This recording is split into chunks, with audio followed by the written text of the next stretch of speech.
एक बार की बात है, सूरत के एक इलाके में दो मामा और भांजी रहने आए।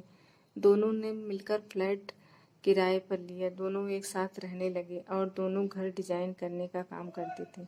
मामा भांजे की उम्र में सिर्फ 1 साल का अंतर था, इसीलिए दोनों एक दूसरे से काफी क्लोज थे। वह एक दूसरे से कुछ भी नहीं छुपाते थे। मामा का नाम प्रकाश था और भांजे का नाम शिवम था। शिवम को तुलसी का पेड़ बहुत पसंद था। उसकी माँ ने बताया था, शिवम जब 8 साल का था तभी से वह घर पर तुलसी का पौधा लगाया करता था। कभी ऐसा नहीं होता था कि दरवाजे पर तुलसी का पौधा न हो। वह जहाँ जाता था वहाँ भी तुलसी का पौधा लगाता था। जब प्रकाश और शिवम फ्लैट में आए तो उन्होंने देखा कि फ्लैट की बालकनी काफी चौड़ी थी, डिजाइन भी सुंदर थी। तो शिवम ने प्रकाश से कहा, मामा आप फ्लैट के मालिक से कहो बालकनी में तुलसी क्यारा बनाने दे। प्रकाश के बहुत कहने पर फ्लैट का मालिक मान गया, मगर उसने कहा, बनाने का जो भी खर्च आएगा उसे तुम दोनों दोगे। प्रकाश तुरंत हाँ बोल दिया। फिर उन्होंने एक बहुत बड़ा तुलसी क्यारा बनवाया। दूसरे दिन फ्लैट का मालिक फ्लैट पर आया। तुलसी क्यारा देखकर उसने प्रकाश से कहा, इतना बड़ा तुलसी क्यारा क्यों बनवा दिया? शिवम बोला, ताकि तुलसी सूखे ना, छोटे रहने पर तुलसी सूख जाती है। फिर फ्लैट का मालिक चला गया। क्योंकि वह गुजरात में रहता था इसलिए उसने प्रकाश से कहा, मेरे अकाउंट में हर महीने पेमेंट कर दिया करो, मैं नहीं आऊंगा, कभी कभी आऊंगा बस फ्लैट का देखभाल करने। प्रकाश ने कहा, ठीक है। फिर दूसरे दिन से दोनों अपने काम पर जाने लगे। प्रकाश की एक गर्लफ्रेंड थी, उसका नाम शिवानी था। शिवानी शिवम और प्रकाश से मिलने कभी कभी फ्लैट पर आती थी। शिवम शिवानी से बात किया करता था। प्रकाश को बिल्कुल बुरा नहीं लगता था। कभी कभी शिवानी बिना बताए ही प्रकाश से मिलने फ्लैट पर आ जाती थी। प्रकाश फ्लैट पे नहीं होता था तो वह शिवम से बात करके चली जाती थी। कई बार तो प्रकाश शिवानी को फ्लैट से बाहर आते देख भी लेता था और शिवम धीरे धीरे शिवानी के मुंह लग गया था। वह उससे प्रकाश के सामने भी चिढ़ाने लगा था, कभी अपने नाम के साथ, कभी कुछ कुछ कहकर चिढ़ाता था। फिर क्या, धीरे धीरे प्रकाश को शिवम से चिढ़ होने लगी, क्योंकि शिवम प्रकाश से दिखने में स्मार्ट था और शिवानी भी बहुत ही स्मार्ट थी। इसीलिए प्रकाश को डर लगता था कहीं शिवानी शिवम के क्लोज ना आ जाए। फिर एक दिन उसने शिवानी से कहा, तुम बिना बताए फ्लैट पर क्यों आ जाती हो? शिवानी ने हंसकर कहा, तुम नहीं तो शिवम तो रहता है, उससे बात करके चली जाती हूँ। प्रकाश ने कहा, आज के बाद तुम बिना मुझे बताए फ्लैट पर नहीं आओगी।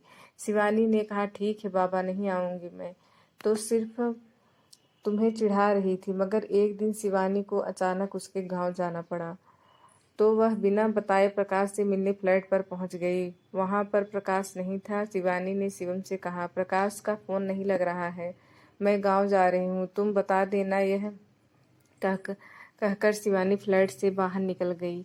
मगर संजोग प्रकाश शिवानी को फ्लैट से निकलते हुए देख लेता है। वह अंदर आकर और शिवम से पूछता है, शिवानी आई थी क्या? शिवम ने प्रकाश को चिढ़ाने के लिए कहा, हाँ, मुझसे मिले बिना वह रह नहीं पाती। प्रकाश अंदर ही अंदर घुट रहा था। उसने शिवम से कहा, मैं फ्लैट खाली करके कहीं और शिफ्ट होना चाहता हूँ।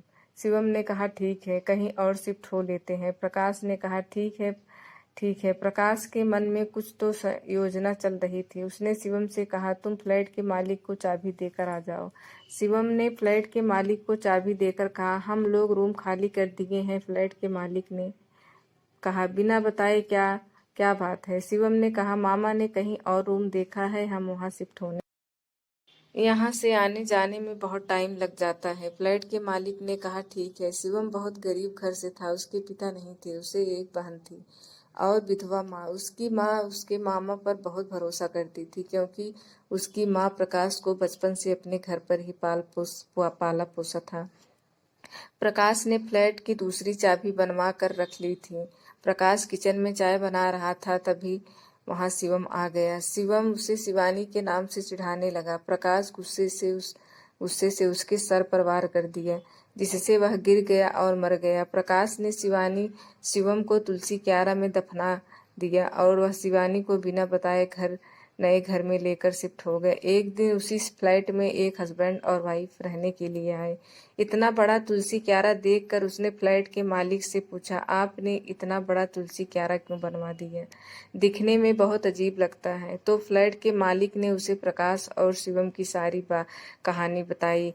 दूसरे दिन किराएदार ने कहा, ठीक है, मुझे कोई आपत्ति नहीं है। वह लोग फ्लैट में रहने लगे। एक दिन उसकी पत्नी क्यारे में तुलसी लगाने के लिए मिट्टी खोदने लगी। तभी उसके हाथ कुछ कपड़े लगे। जब उसने कपड़े को खींचना शुरू किया तो उसमें से कंकाल निकलने चालू हो गए। उसने तुरंत फ्लैट के मालिक को बुलाया और बताया। पुलिस केस होने पर सारी जांच पड़ताल में पता चला कि प्रकाश ने शिवम को मारकर उसी में दफना दिया। शिवानी इस बात से बिल्कुल अनजान थी। जब वह प्रकाश से शिवम के बारे में पूछती थी तो प्रकाश उसे बताता था कि वह सूरत वाले फ्लैट में है। मगर जब पूरी सच्चाई सामने आई तो शिवानी ने प्रकाश को छोड़ दिया। उसने कहा, तुम मानसिक रूप से बीमार हो। वह तो सिर्फ मुझसे फ्लर्ट करता था, आपको चिढ़ाने के लिए। वह तो मुझे शिवानी मामी ही कहता था। बस बात पता चलने पर प्रकाश की बहन ने प्रकाश से हमेशा के लिए अपने रिश्ते तोड़ दिए। उसकी माँ ने कहा, मैंने तुम्हारे ऊपर बहुत भरोसा करके शिवम को तुम्हें सौंप दिया था। प्रकाश को अपने किए पर बहुत पछतावा हुआ। वह जेल में शिवम की पुरानी बातें और मस्ती याद करके मानसिक रूप से कमजोर होता चला गया। इसीलिए हमें किसी बात को बिना जाने समझे भी किसी प्रकार का आघात नहीं करना चाहिए। जीवन एक बार मिलता है, जो उसे हमें खुशी से जीना चाहिए और दूसरों को भी जीने देना चाहिए। प्रकाश ने शिवानी के लिए शिवम को चोट पहुंचाई। लास्ट में उसे शिवानी ने प्रकाश को छोड़ दिया, क्योंकि गलत करने वाले का साथ कोई नहीं देता। कभी कभी पराये रिश्ते भी खून के रिश्ते पर भारी पड़ जाते हैं। प्लीज़ मेरे चैनल को लाइक और सब्सक्राइब कीजिए। पसंद आए मेरी कहानी तो अपने दोस्तों में शेयर कीजिए। धन्यवाद।